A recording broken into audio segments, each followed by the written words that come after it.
Hello, नमस्ते। स्वागत है आपका मेरे चैनल पर।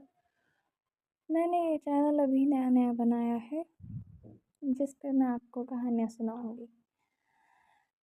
तो आज हम स्टार्ट करेंगे एक नई कहानी, जिसका नाम है ये पहली बार तो नहीं। So the first chapter is पहली नज़र। ऊटी के ठंडे पहाड़ों पर एक पुराना खामोश बंगलो था, जैसे वक्त ने उससे छू कर थोड़ा रुक जाना सीख लिया हो।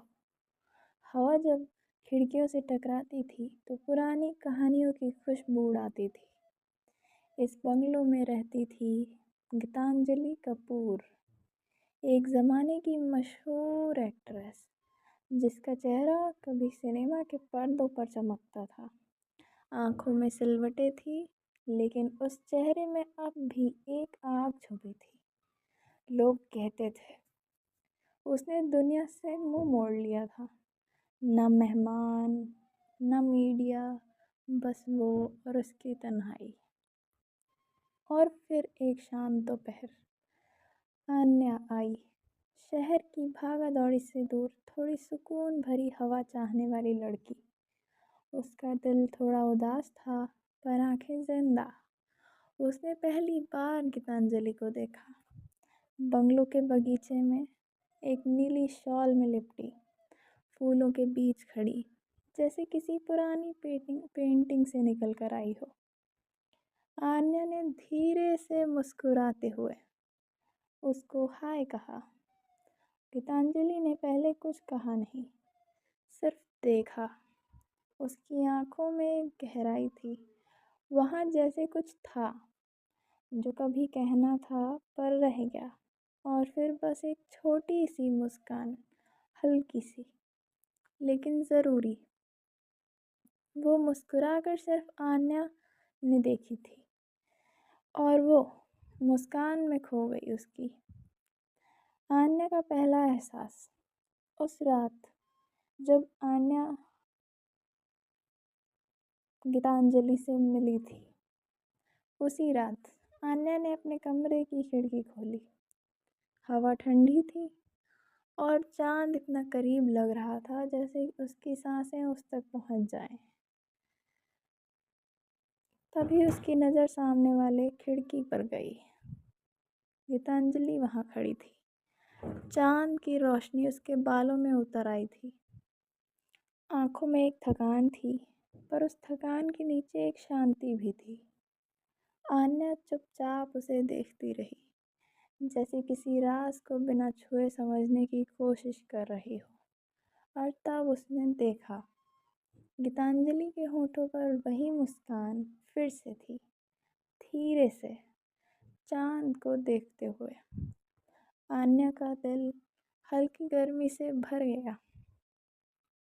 She didn't know why, पर उस मुस्कान ने उसके अंदर कुछ छेड़ दिया था, कुछ जो दर्द जैसा था और थोड़ा सा खिंचाव जैसा भी। आन्या ने अपने दिल से एक सवाल पूछा, क्या उसने मेरे लिए मुस्कुराया था या चांद के लिए? उस रात दोनों ने एक ही चांद देखा था, लेकिन अलग अलग खिड़कियों से। पर चांद जानता था, उस बंगलों में कहानी दिख रही थी, धीरे धीरे, हल्की मगर गहरी कहानी लिखी जा रही थी।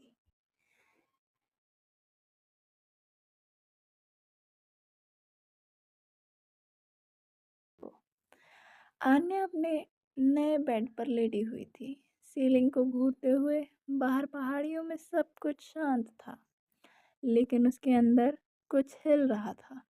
उसका दिल अभी भी उसी पल में अटका हुआ था, गीतांजलि कपूर की मुस्कान में।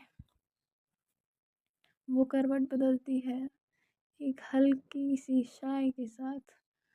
उसने मुस्कान क्यों दी थी मुझे?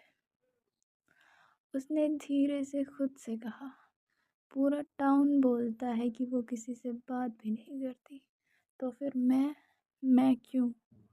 आन्या ने अपने फ़ोन उठाया और गीतांजलि कपूर को सर्च किया। स्क्रीन पर उसकी पुरानी फिल्में, इंटरव्यूज़ और रेड कारपेट फोटोज दिख गए।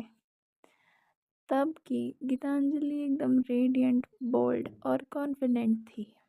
पर आज आज जो आन्या ने देखा था वो अलग थी। शांत, जैसे अपने आप में बंद, दर्द छुपाए, और फिर भी उसने मुस्कान दी थी। उसी रात दूसरी तरफ बंगलों में गीतांजलि भी जाग रही थी।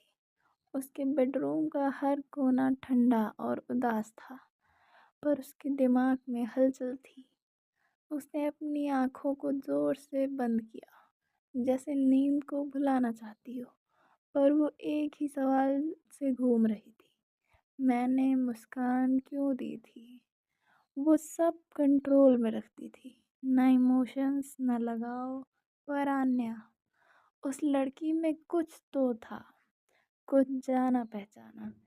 इतने सालों बाद पहली बार उसने कुछ महसूस किया था, और तभी एक अजीब सा फ्लैश उसकी आंखों के सामने आया। एक औरत बारिश में हंस रही थी, पायल की आवाज़ गूंज रही थी, और कोई हाथ उसकी तरफ बढ़ रहा था। एक हाथ जो अपना सा लगा। गीतांजलि की सांस रुक गई। वो याद एक पल में गायब हो गई। क्या था ये? उसने खुद से पूछा। वो उठ के हॉल में गई, जहाँ एक ग्रैंड पियानो पड़ा था। उसके हाथ अपने आप चलने लगे। एक पुरानी फ्रेंच मेलोडी, जो शायद कभी प्रॉपरली सीखी भी नहीं थी, पियानो पर बजने लगी।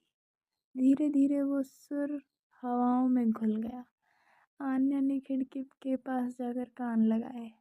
उस कमरे में खिड़की थोड़ी सी खुली थी, और वहाँ से एक मेलोडी आ रही थी, एक पुरानी फ्रेंच ट्यून।